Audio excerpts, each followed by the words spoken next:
घरोघरी मातीच्या चुलीच्या आजच्या एपिसोडमध्ये आपण पाहत आहोत की अवंतिका म्हणते की तुमचे कोणीतरी कान भरत आहे असं दादा म्हणत होते। त्यावेळी जानकी म्हणते की ऋषिकेशला वाटत आहे की हे सर्व काही मी ऐश्वर्याच्या सांगण्यावरून करत आहे।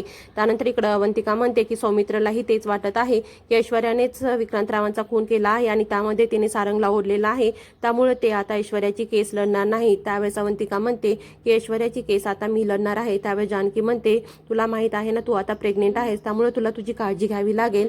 त्यावेळेस इकडे अवंतिका म्हणते मी माझी काळजी घेईल आणि मी केसही लढेल आणि मला माहित आहे की ऐश्वर्याने हे सर्व काही केलेलं नाहीये।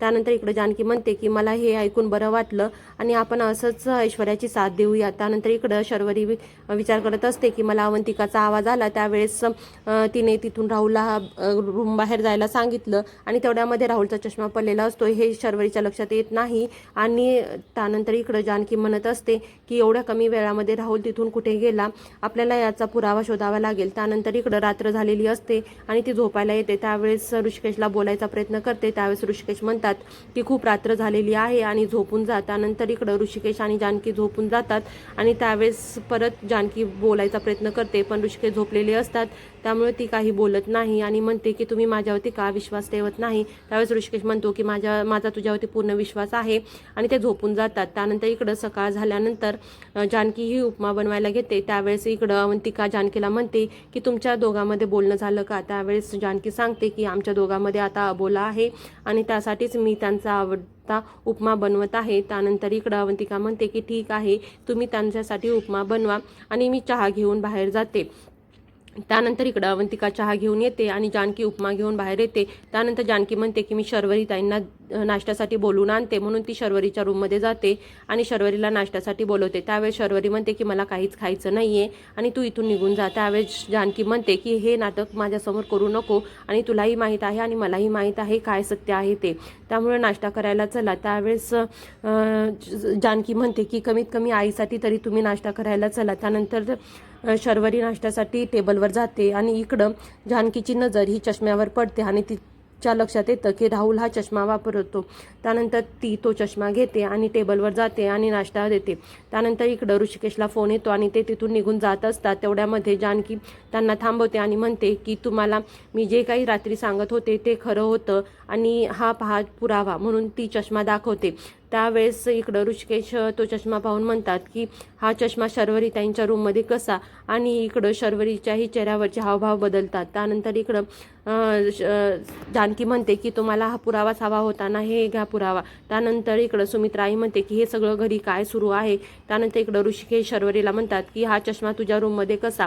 त्यानंतर इकडं शर्वरी रडायचं नाटक करतात आणि म्हणतात की मला माहीत होतं की जानकी मला प्रश्न विचारेल, पण दादा आता तूही मला प्रश्न विचारायला लागला आहेस आणि तूही त्यांच्यावरतीच विश्वास ठेवत आहेस, हे मला तुझ्याकडून अपेक्षित नव्हतं। त्यावेळेस इकडं सुमित्राई म्हणतात की हे सगळं काय सुरू आहे ते मला कोणी काही सांगेल का। त्यावेळेस इकडं जानकी म्हणते की मला सांगायलाही लाज वाटत आहे, पण आता हे सांगितल्याशिवाय मला चैन पडणार नाही। त्यामुळे इकडं जानकी सांगते की राहुल आणि शर्वरी वंशळ यांचं अफेअर आहे। तेवढ्यामध्ये सुमित्राताई आणि ऋषिकेशच्या चेहऱ्यावरचे हावभाव बदलतात आणि त्यांना धक्का बसतो। त्यानंतर इकडं सुमित्रा आई या जानकीच्या कानाखाली लावतात आणि म्हणतात की हे तू माझ्या लेकीवरती काय आरोप करत आहेस। त्यानंतर इकडं अवंतिका म्हणते की तुम्ही जानकी वहिनीला का मारलं, त्यांनी जे सांगत आहे ते खरं आहे आणि त्यांच्याकडे तो पुरावाही आहे। आणि शर्वरीला म्हणतात की तुम्हाला मी प्रश्न विचारला त्याचं तुम्ही उत्तर द्या। त्यानंतर इकडं सुमित्रा आई म्हणते की तू जे म्हणत होतीस ते बरोबर आहे आणि इकडं शर्वरी रडायचं नाटक करतात आणि म्हणतात की हो, आईनेच म्हणण्यानुसार जर एका स्त्रीचा जर नवरा नसेल तर तिच्यावरती कोणीही सहज आरोप करू शकतात असं ती म्हणते। त्यानंतर इकडं अवंतिका म्हणते तुम्ही मला आणखीनही प्रश्नाचं उत्तर दिलेलं नाहीये, हा चष्मा तुमच्या रूममध्ये आला कसा। त्यानंतर इकडं शर्वरी सांगते की हा विक्रांतरावांचा चष्मा आहे आणि आमच्या दोघा नवरा बायकोमधल्या गोष्टी आहेत आणि मी सगळ्यांना काय असं ढोल वाजून सांगू का। त्यानंतर अवंतिका म्हणते माझ्या माहितीनुसार विक्रांतला चष्मा नव्हता। त्यानंतर इकडं शर्वरी म्हणते की त्यांच्या तब्येतीची काळजी घेता मी आय चेकअप केला होता, त्यावेळेस डॉक्टरांनी त्यांना चष्मा दिला होता आणि मी ती फ्रेम बनवून घेतली होती आणि त्यांना सरप्राईज द्यावं असा विचार केला होता। त्यावेळेस इकडं अवंतिका सुचवते की आपण जर हे खरं असेल तर आपण आत्ताच राहुलला व्हिडिओ कॉल करूयात आणि काय खरं आणि काय खोटं ते पाहूयात। त्यानंतर इकडं ऋषिकेश व्हिडिओ कॉल करतात आणि त्यामध्ये पाहतात की राहुलनी चष्मा घातलेला नसतो, परंतु तो परत तो चष्मा घालतो आणि त्यांच्याशी बोलतो.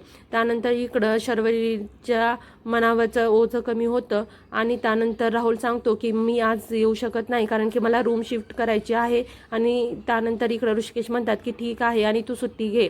त्यानंतर इकडं जानकीला म्हणतात की तुझं झालं का बा आता, कारण की तू पाहिलं ना काय राहुलकडे तो चष्मा होता. त्यानंतर इकडं सुमित्राई म्हणते की जसं तू आरोप केलास तसा आता शर्वरीची माफी माग.